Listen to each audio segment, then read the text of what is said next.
Audio good? Yeah. I look good in the camera? Yeah. All right, welcome back to the Free Game interview series.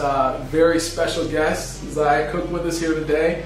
As I've said before, as I've said in pretty much every interview, the purpose of the Brantley Method, the purpose of me starting this was threefold: motivation, inspiration, and education. And I think that Zia's story, without a doubt, will do those three things. Not only for, we're going to talk a little bit about Toledo, but not only for Toledo, not only for the state of Ohio, but for girls out there that are in between that space of how big is too big to dream, or what am I capable of doing, what's possible. So I think that you've reached a level that most people can only dream of, right?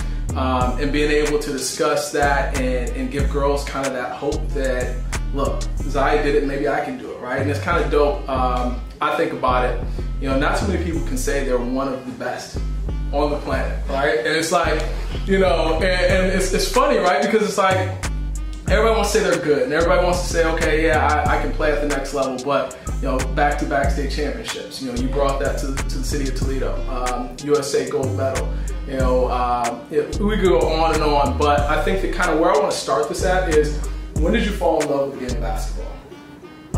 I'd say I fell in love. I knew I had a lot of love for basketball when I first got cut from the USA team. Like, the way that it had me feeling, like, it made me feel like I just got broken up with her. Like, my heart just got broken. So that's why I knew, like, wow, I really do love this game, because I don't want to ever get that feeling again. Right. So that's why I knew, like, wow, I love this, and this is what I want to do. So, and it made sure that I made the team the next time. So when I got cut, that was like a heartbreak. So that's why I knew I had love for it. What's the first thing you did after you got cut? I don't even remember if I cried, because I think I was more shocked, because I thought I was doing great, but then I got cut. So I mean, I just remember having a very serious conversation with my mom and dad about basketball. Like, after that, that was the first time I ever got rejected. I feel like I got rejected and I didn't get what I wanted. So I don't remember if I cried. I might have shed a few tears, but I definitely had a deep conversation with my parents about how much further I wanted to go with basketball. And how did it change your level of preparation? Like, what did it adjust in you as far as making sure that it never happened again? To be honest, honestly, I feel like I worked very hard up to the point of the USA game or the USA trials, but I just think my game needed to mature a little bit. I think I had to slow down a little bit, figure out the game more, and I think they knew that as well. Like, she's young, and she needs to get ready and be more prepared. So I think that was what it was for me, just be prepared and go out there again and try it again. Awesome. So you felt that feeling, and it's funny. I was having this conversation with one of my friends on the coaching side of it. You can't exist in the athletic space and not experience some sort of failure. Whether it be, we can go, very micro and talk about losing a game or missing a shot, right? We can go macro and talk about, getting cut from a team, or losing a job as a coach, right? So there's no such thing as just a perfect career, right? And sometimes it's that adversity, the places where we didn't get what we wanted, that make us that much better. And I've watched your game. I've watched a lot of it. I've watched from the highlight side, from game footage. And one of the things that I really want to touch on, because there's so many people out here that don't understand, right? People constantly, I read the comment section. I love to look at the comment section and see, right? Like, what's going on, right? And one thing I'll start saying, hey, you carry yourself so well. Like, I've never seen you lash out at the, get in the kitchen and all the rest of the stupid comments people leave. But as a female hooper, how do you deal with that? Like, how do you deal with people that don't give you credit for the level of your game? I mean, honestly, I just try not to pay attention to it. I go live a lot, so sometimes people come on my live and say things that they know that'll get to me. But now I just ignore them, and also I play around with them. Like, if somebody else says something out of character, I'm putting everybody on punishment. So I put my live on punishment. Like, I'm not going live no more until y'all learn how to act. Right. So I think that helped out a lot. Now everybody's like, come on, y'all, chill out before we get on punishment. So it's like little things like that. Like, I just take it and laugh at it, because I know me at the end of the day. and nothing really gets to me. I'm a real chill person, so as long as I know who I am and what I have going on, nobody else can really take that away from me. And that's part of, you know, it transitions to the court, right? Like, you gotta be able, like, if somebody can get under your skin, they got you. Exactly. Right? Never that. All right, so without a doubt, I probably one of the best basketball players to come out of Toledo, period, right? Is that something that when you were growing up playing the game, was that ever in your mind, or was it just you were just hooping? I've always just hooped. Like, that's just what I wanted to do. Like I said, even when I had got cut, a lot of things was going through my mind, and I would say, like, I'm not really doing this for me, I'm doing this for my parents. And I had to learn, like, I am doing this for me. It's not, they want it for me, but I have to do this for me. Right. So as I started to grow and got older, that's when I knew I really started falling in love with it and doing everything for me and not doing everything for the outside. But of course, taking care of my parents is what motivates me to keep going. But the love for it is always going to be there, and I think that's what's keeping me going as well. So you gotta love the game to play at the next level, right? And especially to play for a coach like Dawn Staley. Yes. As you were going through the recruiting process, how important was that factor when you were making your decision on, you know, somebody that had success, you know, on the court at the highest level, somebody that's had success at the highest level as a coach? You know, how important was that in your decision making? Honestly, very important. The first thing when coaches ask me what are you looking for in a program, I would say a family environment. I wanted to feel like it was a family because I'm coming away from a great family and I wanted to go to another good family. Even when I was at Rogers, I had a family feeling. So that was the biggest thing, and I just felt that off rip. And me and Coach, our relationship was great. Like, we connected automatically, and I felt like I could talk to her about anything. And I tell a lot of people, like, when I went there on my official visit, we didn't talk about anything with basketball. You know, at first we would talk about a little bit, but it's like we already had to establish what I want. So now we're just having a conversation, and I didn't get bored. And I feel like that's a beautiful thing. If I'm not bored, I'm talking to you. Like, at the other visits, I was like bored and didn't fall asleep.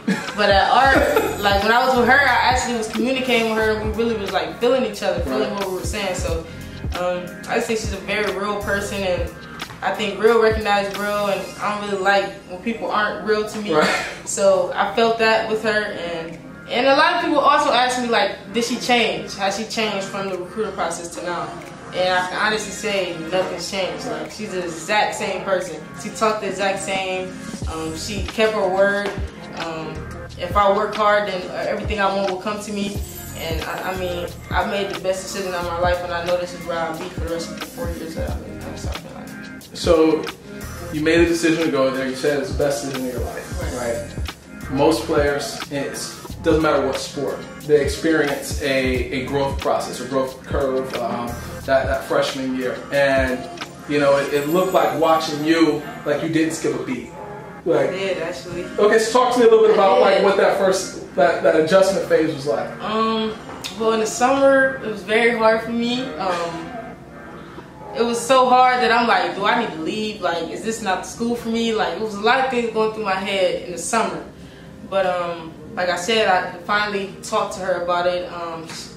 I don't really remember exactly how everything went so long ago, but I've definitely had a curve to where, like, I was off. Like, in practice, I was off, and I'm trying to figure it out so bad that I'm making myself look bad. So I just had to get over that curve. That was the first hump. Then I think towards the middle of the season, I had another hump, and my dad had to come down and get me back right mentally. I think that was when the mental state started to come into play, because it's a mental game as well, and college is really mental. You know, high school was kind of mental, but now it's really mental. Like, I think it's mental over physical. So, yeah, I've had some courage, but clearly I did a good job of hiding it. But I've had times where I'm like, man, what is going on? What's going on with me? But I got over every curve. Right now, at the end of the season, that's when I was really starting to get to my peak. But we didn't get to finish through, but I knew it was going to start getting crazy. So would you say that, like, that was the biggest growth for you, was just the mental side of the game? Definitely. I think the mental side is something I didn't really expect, but before I came in, everyone was telling me like it's gonna be mental. And I think towards the end of the season, I was like done. I felt like I couldn't go anymore, like I didn't have any more in my tank. That's because in high school, I would have been done. Right. You know, my body had to go to another notch.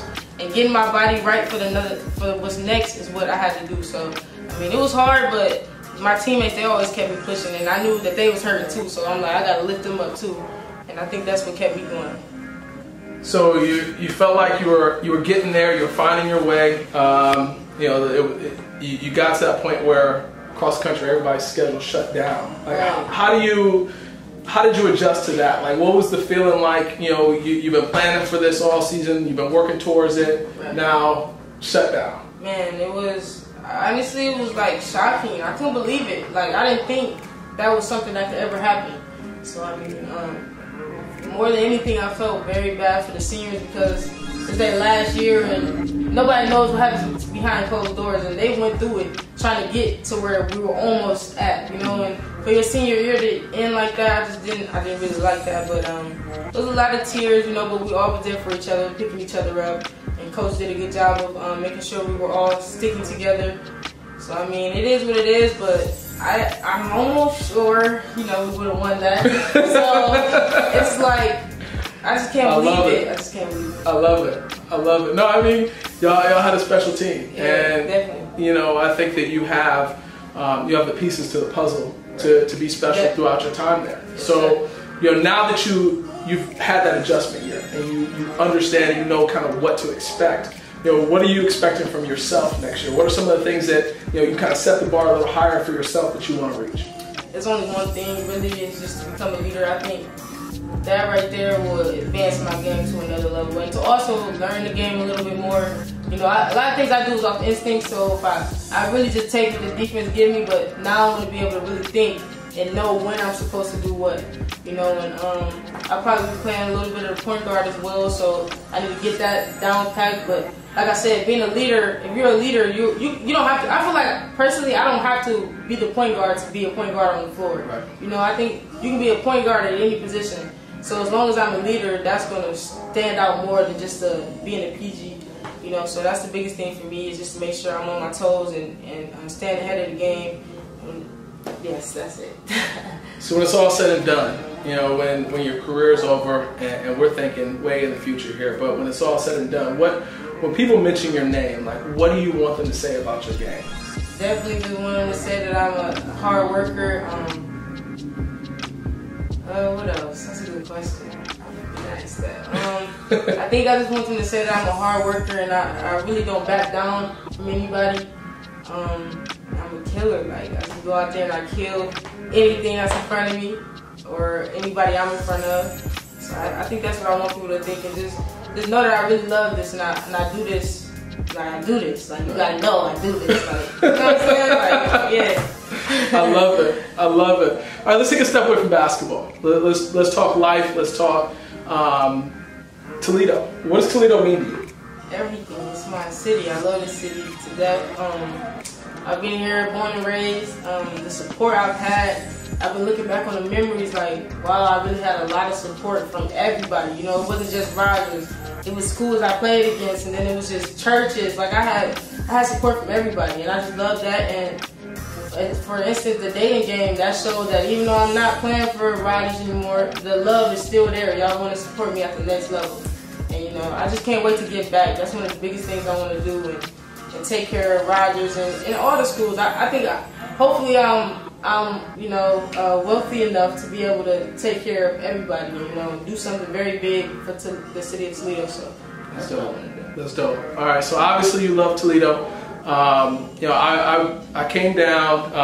I'm in Toledo now almost just as much as I'm in Detroit, but I came down right on the heels of the protest. You know, we were shooting here in the studio, and you know, me and Rob were talking about it. Rob was down. He had some pictures that he was taking, and he was just there and just feeling the atmosphere, right? Feeling the vibe, feeling just the way that people were feeling around the country, right? So we dealt with Corona and the uncertainty of that. We'll double back to that. We talked about that a little bit earlier, but we'll double back to that. But then, you know, we're experiencing, you know, the lack of equality in this country.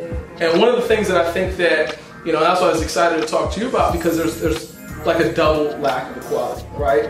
So a lot of people talk about, and I've said it several times in tweets and whatever, you know, about our fear for our sons. You know, as black men, we're like, okay, you know, we got to deal with our sons getting pulled over and all the rest of that, right? And I read a tweet where, you know, somebody was talking and they said, you know, one of the things that kind of bothers them about our society is that the black women hold us down, right? Like, you know, when George Floyd passed, he was calling for his mom, right? And that was just like, you know, for me, it hit me straight in my gut. But then, you know, somebody questioned, they said, well, you know, are we going hard enough for our women, right? So you deal with a situation, for example, WNBA, you know, the league is over 80% of black women and women of color, and there's not one black woman head coach, right? So how do we as, you know, athletes utilize our platform to get beyond basketball, football, whatever it is that we're doing to affect change within our communities? Honestly, that's something I've been thinking about, even with the pay of how men get, how much the men get, and how much the women get. That's something that's always been on my mind. But honestly, I think just coming together and don't be afraid. I think it's a lot of women that are afraid to be themselves or get in a different character just to show the world who they really are. And I think for me, like, I can't wait to, like, hopefully get to the WNBA. That way I can really show who I am and show the different talents that I have, and I don't have to just be a basketball player, because it's way more to me. And I feel like it's like that with anybody. And I think honestly just being able to be yourself and speaking out, you know, and that's the biggest thing for me, and that's really how I feel. So you mentioned, you know, being able to just be yourself, right? You know, for you, being in Toledo, being from Toledo, you're a celebrity. How are you able to, you know, turn off the Zia Cooke or the Z loading that everybody knows and just be you? What do you do in order to maintain your peace? I don't really change anything too much, because the way people look at me, I don't really look at myself like that. Like, I've been living here all my life, but now it's like people look at me and they cry or they record me and try to sneak it. And I'm like, you don't gotta do that, just ask. Like, personally, I don't really change anything, because I feel like I'm the same person that I was. And some people might let the fame change who they are, but I'm the same exact person. So if a fan came up to me and a family member came up to me, I'll treat them the exact same. I don't really try to act famous or try to act like I'm a celebrity, because that's not really me. So if you ask anybody, they'll say, like, if you know me personally, you know I would never act like I'm a celebrity. That's not the type of thing I like to do. But yeah, I think, yeah. So we're dealing with the uncertainty, right? Like, and it's kind of interesting, because you talked a little bit about, you know, when you got cut from USA, and, you know, that made you want it that much more to never have that feeling again. You know, we're in an unusual time where, you know, any other season ends, we know when that next practice starts, right? We know, okay, hey, we got to be on campus on this day. We count down the dates, right? We know, okay, hey, our first game is on this date.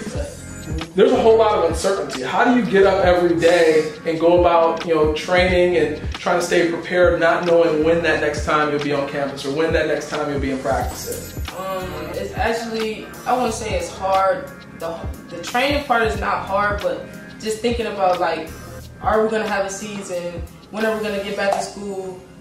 Even the academic part, when am I going to be to get with my academic advisors and be able to talk about what I'm going to do for the next school year? You know, that type of thing. It's frustrating that I can't do that and be with my teammates and for us to prepare for the next year, because I feel like we have so much potential, and if we would have been working out right now, it would have helped us to get ready for what we have put in front of us. But it's not really too hard for me to keep going as far as working out. You know, my dad motivates me and helps me want to keep going. And I just feel like times like this is going to show, like, who really wants it, who really wants to put the work in. Even with this pandemic going on, are you going to be sitting down watching TV, or are you going to go to the gym? Right. You know, so I think the levels is going to definitely show, like, who's been doing what. And that's why I'm going to make sure I'm working out. Because if you sitting down, I got to make sure I'm working out. Yep. You know, just how they say, if you in the gym, it's somebody in the gym right now, so you need to be there. So for me, I'm just going every day until I know when we go back to school, I want to make sure I'm prepared, regardless of anything. I'm not taking any days off, so. I love it. That's gonna keep me ahead of the game just a little bit. So I need that. I love it. I love it. So, all right. So we talked a little bit about this past season, your high school career, Toledo, kind of what's going on in the country today. Let's talk a little bit about, adjusting to the college lifestyle outside of the athletic side, right? Like the athletic side for me, when I went to college, it wasn't the easy part, but it was the part that it was easiest to figure out, right? The harder parts were, all right, hey, there's nobody telling me when I gotta shut it down, right? There's nobody telling me, hey, you gotta do this much study, and it was kind of like on me. Yeah, we had study hall and we had all that. We had our academic advisors, but the course load and knowing that there's more that needs to be done. When you look at it from a perspective of just being prepared for the college level, what would you say if you could do it all over again? What would you have wanted to know going in? Wow, that's a great question. What I want to know going in? Honestly, it wouldn't be anything bad. It would just be to relax, calm down. Like, cause before I came to school, I was like nervous, very nervous, and I thought I was gonna be failing my classes, but I actually did very well. So I think it would be just to relax and calm down and just know it's gonna be all right. I would have went into school just calm and just thinking everything would be fine, and I didn't have to worry about anything. That would have been the main thing, because it was days where I couldn't sleep because I'm like, man, I'm gonna go to school. Like, I gotta make sure my grades are good. I gotta make sure I'm working hard so I can play. But literally, everything went perfect, like smooth sailing. Although I had some bumps, like it was great. Like the year I had was a great year. I wouldn't really change anything about the year in a negative way, but positive, just to stay positive. I wish I would have stayed positive. That's why that way I didn't have to have stress on me. Right. So I think that's what I would have did. One of the things that I've done kind of consistently is I talk about what advice would you give back to the younger generation. I think it's a little bit different for you, the way that I want to structure or phrase this question. So when I created this, it was never about the hits and clicks. It was never about making money off of it. It was never about how I could monopolize or take this and use it to say, hey, sign up and buy this, or sign up for this recruiting service. I've been doing the recruiting side for over a decade now. But for me, I wanted people to be able to learn about the process, learn about just playing at the highest level, learn about the different steps that it takes to be successful, without having to feel like they had to hire somebody to do that, or without having to figure out, okay, I can't do this because I've never seen or heard from somebody that made those steps. So I always talk about the 13-year-old version of yourself. So if you think back to or imagine that on the other end of the camera, there's a 13-year-old girl, walking around the city like Toledo, if not in Toledo, that, to her, she's saying, hey, I want to play for USA. I want to win a state championship. I want to play for the best college team in the country.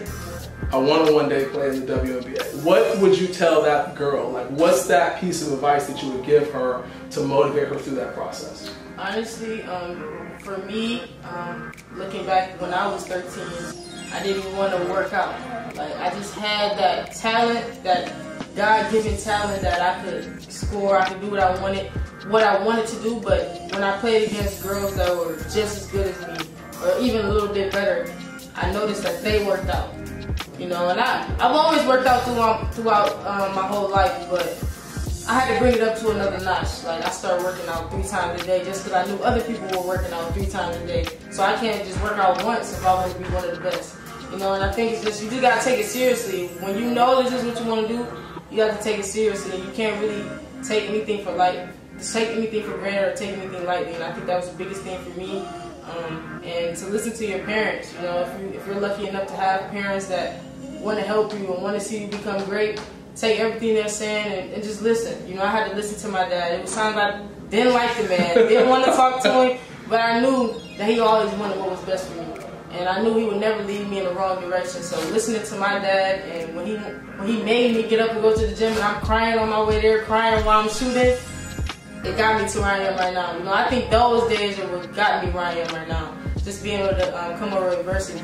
So I mean, definitely would just be to work hard. You know, that's what I tell everyone when they be like, "What do I gotta do to be like you?" You just gotta work hard. You know, anything you want in life, you gotta work for it. You can't get anything by not working for it. So that would be the biggest thing I would say, and also just, you know, keep God first. And whenever you're having bad days, you know, you can go to God and He'll help you out with anything that you have going on. I think that's where all my blessings come from. Being able to keep Him first and doing everything that He tells me to do, or I feel He's telling me to do. So yeah, that would be what I would say. And have fun. You gotta have fun. You know, you gotta have fun. At first, when you're young, I feel like that's the years where it's real fun. You just doing it to do it, but then it becomes a job. Yep. And that's when it's gonna test you. Like, hold on, do you really want this? Because it's a job now. It's mandatory. You gotta do it now. So that's when once I came over that hump that I knew I had to do it, it just pushed me up to another level. So now I'm just climbing my way to the mountaintop, waiting to get there. I know every parent, because I heard as you were saying that, I know every parent's like, yep, she said listen to your parents. They're going to play that on a loop. I know they will, especially the dads that's in the gym with the daughter. They go, you heard what she said? You got to listen, just listen to me. I know that's what they're saying, so I make sure I put that in while the parents is around, so they'll be able to listen to that. But no, it's true, because like, at least for me, in my experience, when I finished college and transitioned into life and had children of my own, I realized that the things that my parents were saying that I was looking at, like, man, they tripping when I was young. Right. Now I'm like, dang, they was right. They were right, right? And when you become a parent yourself, it changes your perspective. It changes the way you look at things. So, I mean, it's dope that you have that viewpoint and that perspective already, and you understand, you see the value of what your parents instilled in you. You see the value of what they were trying to do and how they pushed you and brought you along. So, I mean, that's, as a father myself, hearing you say that, you know, I know for a fact your parents are proud. So I appreciate you coming to holler at me. You know, I'm gonna be watching closely. You know, I'm a fan. I want to see you reach the highest level of success, and at the same time, I want to see you continue to motivate the other young girls to understand that there's no such thing as a dream that's too big. And you know, you've accomplished things that, you know, a lot of people, if you said that to them, hey, I'm gonna play for Team USA, right? Like, you say that to a lot of people, they're like, yeah, okay, whatever, right? But the reality is, it can be done with the right amount of work. Like you mentioned, you know, putting in that effort, putting in that work, understanding that somebody else is working. If you're not, you know, somebody else is. So, you know, I'm going to continue to watch. I think that you have a bright future ahead of you in whatever you do. You've definitely got a fan in me, so anything you need, the Brantley Method's here for you. Thank you, I appreciate it.